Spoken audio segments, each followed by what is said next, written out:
आपको बता दें कि गुजरात के पोरबंदर में बड़ा हादसा पेश आया। सीमेंट फैक्ट्री की चिमनी में 6 मजदूर फंस गए, जिसमें 3 मजदूरों को रेस्क्यू किया जा चुका है, जबकि 3 मजदूरों की मौके पर ही मौत हो गई। राहत बचाव में मकामी पुलिस के साथ एनडीआरएफ भी मौजूद रही। दरअसल चिमनी का तामीरी काम किया जा रहा था और उस वक्त अचानक से 6 मजदूर चिमनी के अंदर ही फंस गए थे। पोरबंदर से हमारे नुमाइंदे प्रतीश हमारे साथ जुड़ चुके। प्रतीश, किस तरह से हादसा पेश आया?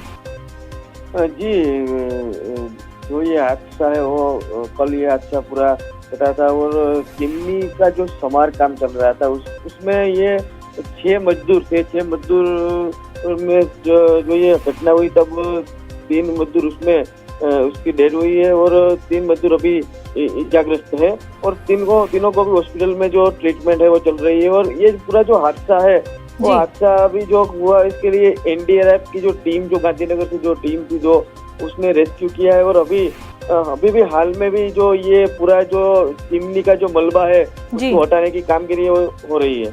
जी प्रतीश, शुक्रिया आपका।